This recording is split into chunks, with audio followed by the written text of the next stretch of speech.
For fighters, fighters.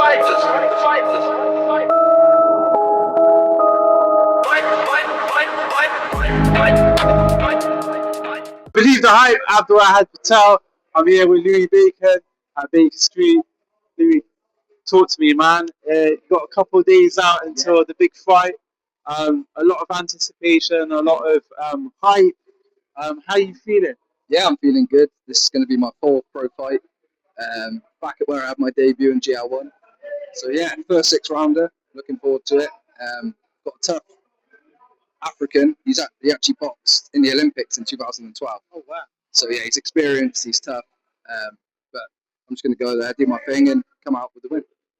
Does that do you have a lot of pressure with that? Then because I know from my perspective, there's always that fear and that doubt, especially when you're walking towards the ring. But for you, obviously knowing that person's credentials, as well as you having quite great credentials in the amateurs, right? Does that like throw you off, or does it like give you more motivation? Yeah, to be fair, it makes me more switched on. You know, I know I've got to be switched on. Can't take him lightly. Can't take him for granted. I mean, some journeymen you can sort of come switch off because you know they're not really going to throw much. But I've watched a bit of footage of this guy. Obviously, I know he's obviously skillful to go to the Olympics. But yeah, I'm just going to do my thing, stay switched on, do what I've been doing in the gym, and yeah, come out with a win. I suppose any risk, or bigger the risk, the bigger the pay, right? Yeah, I mean, it's all learning at this stage. You know, I just got to stay humble, stay grounded, listen to my coach Todd, and like I said, just do what we've been doing in the gym. And there's no reason why I won't come out victorious. You know. Yeah, man. And how's training camp been for you? How you getting on down at Baker Street? You know, like I previously mentioned to a few of your ever stable mates, they're fighting, you know, alongside you on Saturday. You know, the the reputation of the gym, the environment. Um, Everyone's buzzing, even down to like the amateurs, your juniors. Like everyone seems to be buzzing, as well as the coaches. How's training camp and how's the buzz around? I mean, yeah, it's good. Like you said, the gym's buzzing. Not in just with the boxing, but obviously we've got the MMA lot as well coming through.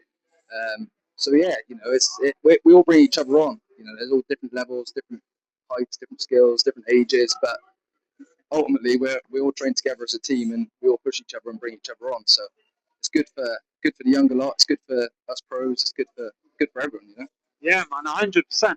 I literally everyone I've interviewed today has all said what makes Baker Street is because we're all like family. Yeah. Like you echo that. 100%. When I first came here, when I first came pro. So obviously I've known Todd since I was a kid. But when I first came in, I was a bit on edge. Felt like I was out of place. But within the first couple of weeks, I felt like I was, you know, it felt like it's like my second home now. You know.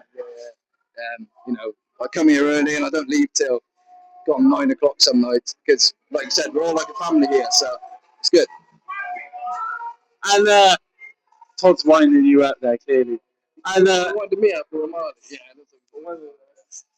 And one of the other things I was going to say to you is, you know, obviously being a new entrant into the pro leagues, it's, you know, it's not going to pay your way for the whole year. And a lot of fighters this early in their career juggle, you know, other jobs, part-time jobs, they're doing stuff in the gym. How's that working out for you, and how are you able to balance that with training? I'm currently part-time landscaping. I go part-time 6 weeks out from my fight, working 3 days a week. It's still tough, you know. It's better than being full-time, of course, but you know, I sacrifice my wage for the end goal, which is obviously to become a champion.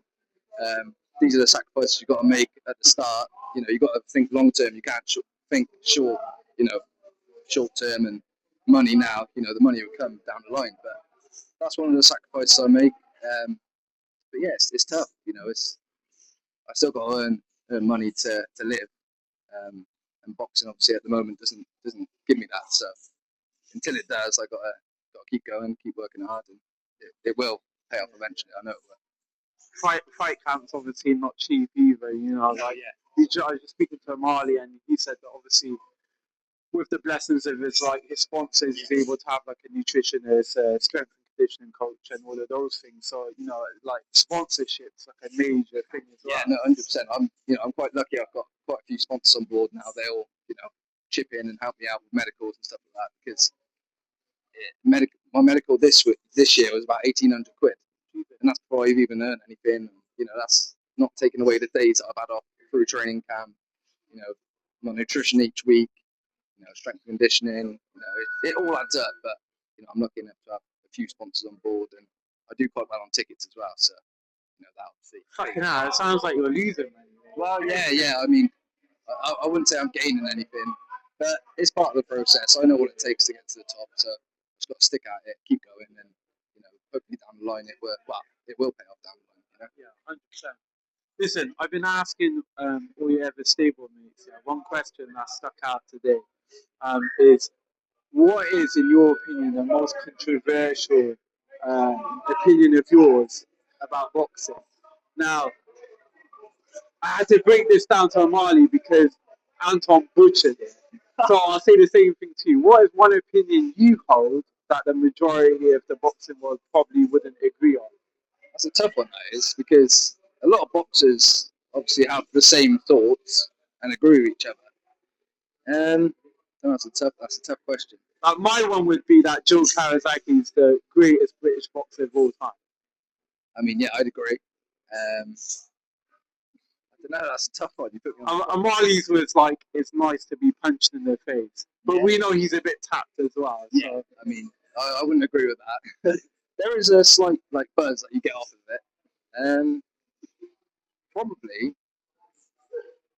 the training camps. A lot of people don't enjoy it, but in the early morning, shall I say? A lot of people don't enjoy the early mornings, but I enjoy getting up and knowing that I've got to work hard to achieve my end goal. A lot of people think, fuck that.